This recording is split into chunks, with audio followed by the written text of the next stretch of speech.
வணக்கம். இன்றைக்கி அஸ்த நட்சத்திரத்தை பற்றி பார்க்கலாம். அஸ்த நட்சத்திரம் பார்த்தோம் அப்படின்னா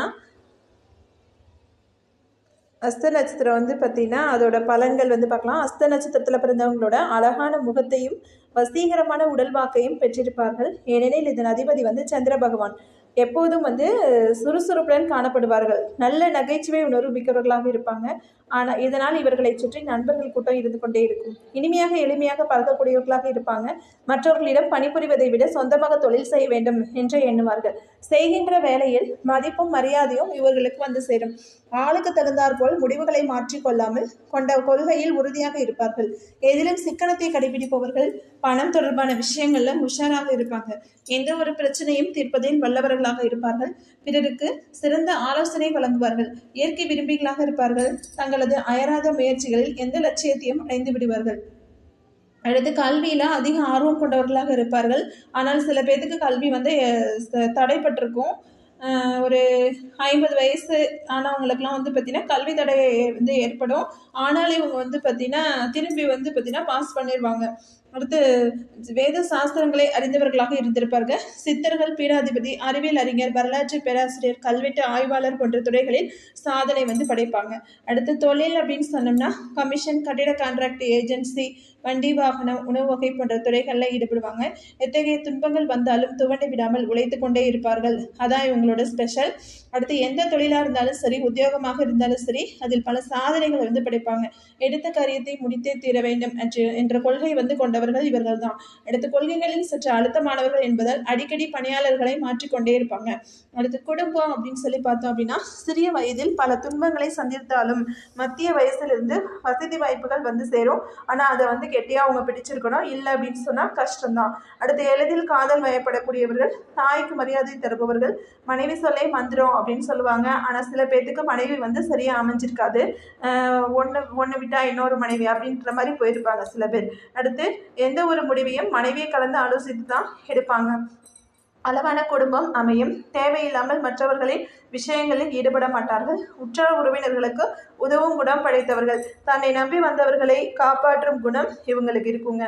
இரக்க சுபாவம் கொண்டவர்கள் என்பதால் பாவ புண்ணியம் பார்த்து உதவும் குணம் கொண்டவர்கள். ஒரு பூச்சியா இருந்தா கூட அதை அடிக்க மாட்டாங்க, விட்டுருவாங்க. உணவு பிரிவராக இருப்பார்கள். அடுத்து ஆரோக்கியம் அப்படின்னு பார்த்தோம்னா இந்த நட்சத்திரத்தில் பிறந்தவர்கள் நீர் சம்பந்தப்பட்ட பாதிப்புகள், தோல் வியாதி, கண்கள் மற்றும் மூக்கில் பிரச்சனை, உடலில் கெட்ட நீர் சேர்வது போன்ற சூழ்நிலைகளில் மருத்துவ செலவுகளை உண்டாக்க வாய்ப்புள்ளது. கண்டிப்பா தோல் பிரச்சனை உங்களுக்கு வரும். அடுத்த அஸ்த நட்சத்திர குணங்கள் அப்படின்னு பார்த்தோம்னா என்னன்னா, அஸ்தம் என்றால் உள்ளங்கை என்று பொருள். சந்திரனை அதிபதியாக கொண்ட நட்சத்திரம் அப்படிங்கிறதுனால கன்னி ராசியில் அமைந்தது. இதன் ராசிநாதன் புதன். இந்த நட்சத்திரத்தில் பிறந்தவர்கள் பிறருக்கு உதவும் மனப்பான்மை கொண்டவர்கள். இயல்பியாவே இவங்களுக்கு உதவு குணம் இருக்கும். மற்றவர்களுக்கு உதவ இவர்களுக்கு வளர்ச்சியும் இருந்து கொண்டே இருக்கும். தர்மத்திற்காக இவர்கள் செலவிடும் தொகையை விட பல மடங்கு செல்வம் இவங்களுக்கு பெருகும். பொதுவான குணம் அப்படின்னு பார்த்தோன்னா எப்போதும் தேனியை போல சுறுசுறுப்பாக இருப்பார்கள். முன்கோபிகளாக இருப்பார்கள். தாயை மிகவும் நேசிப்பார்கள். எத்தனை சோதனைகள் வந்தாலும் எடுத்த காரியத்தை வெற்றிகரமாக முடிப்பாங்க. வேத சாஸ்திரங்கள் அறிவதில் ஆர்வம் காட்டுவாங்க. வாழ்க்கை துணைக்கு சம உரிமைகள் தருவாங்க. எந்த காரியமானாலும் அவர்களிடம் கேட்டுதான் முடிவு மேற்கொள்வார்கள். நகைச்சுவை உணர்வு கொண்டவர்கள் என்பதால் இவரை சுற்றி எப்போதும் ஒரு கூட்டம் இருக்கும். இது இசையில் மிகுந்த ஈடுபாடு கொண்டவர்கள். ஏதாவது வேலை செய்து கொண்டிருந்தாலும் கூட இசையை கேட்டுக்கொண்டே செய்வாங்க. எல்லோரிடமும் இனிமையாக பழகும் குணம் கொண்டவர்கள். யாரிடமும் பாகுபாடு காட்ட மாட்டாங்க. எந்த சூழ்நிலையிலும் தான் கொண்ட கொள்கையை விட்டுக் கொடுக்க மாட்டாங்க. சாஸ்திரங்களில் தேர்ச்சி பெற்றிருப்பார்கள். தான் உண்டு தான் வேலையுண்டு என்று இருப்பார்கள். பயணங்கள் மேற்கொள்வதில் அலாதி பிரியம் கொண்டவர்கள். மற்றவர்களுக்கு எந்த இடையூறும் ஏற்படுத்தாமல் தர்மத்திற்கு கட்டுப்பட்டு நடப்பவர்கள். எதிரிகளை வெற்றி பெறும் ஆற்றலை பெற்றவர்கள். மனசஞ்சலங்களை போக்க அடிக்கடி தியானத்தில் ஈடுபடுவார்கள். அனைத்து வசதிகளையும் பெற்றிருப்பார்கள். அடுத்து அஸ்தம் பாதம் அறியா பார்க்கலாம். அஸ்தம் முதல் பாதம் அப்படின்னு பார்த்தோம்னா இது செவ்வாயோட அம்சம் பொருந்தியது. எதையும் வெளிப்படையாக பேசும் தன்மை பெற்றவர்கள்.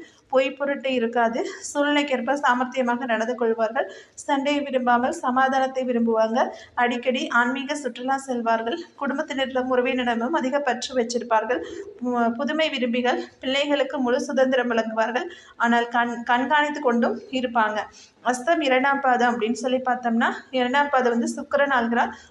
சுகபோகங்கள்ல அதிக நாட்டம் கொண்டவராக இருப்பார்கள். அழகான தோற்றத்தை பெற்றிருப்பார்கள். நண்பர்கள் கூட்டத்தை பெற்றிருப்பார்கள். படிப்பிலும் விளையாட்டிலும் ஆர்வம் கொண்டவர்கள். கடின உழைப்பாளிகள். குடும்பத்தினருக்கு அதிக முக்கியத்துவம் அளிப்பார்கள். புதிய தொழில்நுட்பங்களை கற்றுக்கொள்வதற்காக வெளிநாடு சென்று வருவார்கள். சமூக பணி செய்வதில் அக்கறை காட்டுவார்கள். அஸ்தம் 3ஆம் பாதம்னு பார்த்தோன்னா இதன் அதிபதி வந்து புதன். எதையும் மாறுபட்ட கோணத்தில் வந்து பார்த்திங்கன்னா சிந்தித்து செயல்படுவாங்க. தெய்வ பக்தியும் நேர்மையான குணத்தையும் கொண்டவர்கள். பழையவற்றை மறக்காமல் நினைவில் வைத்திருப்பார்கள். துரோகிகளை கண்டால் அறவே பிடிக்காது. உடன் பிறந்தவர்களால் இன்னல்களை அனுபவிப்பாங்க. சமூக நலனுக்காக பாடுபடுவாங்க. தவறுகளை கண்டால் தட்டி கேட்க தயங்க மாட்டார்கள். பேச்சாற்றல் மிக்கவர்கள். அஸ்தம் 4ஆம் பாதம் அப்படின்னு சொல்லி பார்த்தோன்னா 4ஆம் பாதம் சந்திரனோட அம்சம் பொருந்தியது. தாயிடம் அதிக அன்பு காட்டுவாங்க. இறக்கு குணம் மிக்கவர்கள். சிறந்த அறிவை பெற்றிருந்தாலும் கர்வம் கொள்ளாமல் அடக்கத்துடன் நடந்து கொள்வார்கள். எப்போதும் மகிழ்ச்சியாக இருப்பார்கள். எந்த துன்பத்தையும் எளிதில் கடந்து செல்லும் ஆற்றல் பெற்றவர்கள். ஆன்மீக நாட்டம் உள்ளவர்கள். மகான்களை தரிசித்து ஆசைகளை பெறுவதுடன் அவர்களது ஆன்மீக பணிகளுக்கு முடிந்த உதவியை செய்வார்கள். அஸ்த நட்சத்திரக்கான கோயில் வந்து நாகப்பட்டினம் மாவட்டம் குத்தாலம் தாலுகா கோமையில் அமைந்துள்ள அருள்மிகு கிருபாஜேஸ்வரர் திருக்கோயில் தான். தாயார் அன்னபூரணி தங்களது தோஷங்கள் அகல அஸ்த நட்சத்திரக்காரங்கள் இத்தலை இறைவனை வழிபடுகின்றனர். திருமண தடை உள்ளவர்கள், குழந்தை பாக்கியம் உள்ளவர் இங்கு வந்து வழிபடுகின்றனர். நன்றி, வணக்கம்.